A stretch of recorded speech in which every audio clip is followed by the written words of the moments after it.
ఈ వీడియోలో ఉన్న అధికారి ఎవరనుకుంటున్నారు? ఆయన ఎందుకు గుంజళ్ళు తీస్తున్నారు అనుకుంటున్నారు?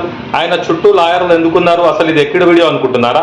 ఇది ఉత్తరప్రదేశ్ షాజహాన్పూర్కి చెందిన వీడియో. ఆ వీడియోలో కనిపిస్తున్న ఆఫీసర్ ఎవరో కాదు, రింకు సింగ్ రాహి. ఆయన గారు 2022వ బ్యాచ్ IAS. ఆయన గారికి ఒక కన్ను కనిపించదు. ఆయన గారి స్టోరీ తెలిస్తే మీరు చాలా షాక్ అవుతారు. ఈ అధికారిని యోగి ఆదిత్యనాథ్ గారి ప్రభుత్వం తప్పించడం అనేది చాలా బాధాకరం.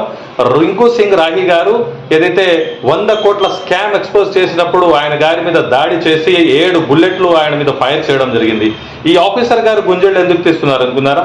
ఆయన గుంజళ్ళు తీస్తున్నది ప్రజల ముందు బాధ్యతగా ఏదైతే ఒక లాయర్ క్లర్క్ బహిరంగ మూత్ర విసర్జన చేయడం జరిగింది.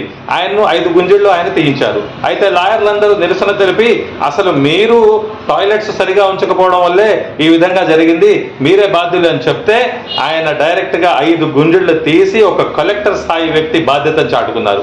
ఇటువంటి అధికారిని యోగి ఆదిత్యనాథ్ ప్రభుత్వం అక్కడి నుంచి తొలగించడం అనేది చాలా బాధాకరం. ఈ అధికారి గురించి నేను ఏదైతే ఇన్స్పిరేషన్ మోటివేషన్ స్టోరీగా ఒక లాంగ్ వీడియో చేయడం జరిగింది. ఆయన గారు ఏ విధంగా 100 కోట్ల స్కామ్ ను ఎక్స్పోజ్ చేశారు, ఆయన ఏ విధంగా IAS రాసి డిజబిలిటీ అంటే ఒక కన్ను కోల్పోయిన తర్వాత 40 సంవత్సరాల వయసులో 683వ ర్యాంక్ వారు సాధించడం జరిగింది.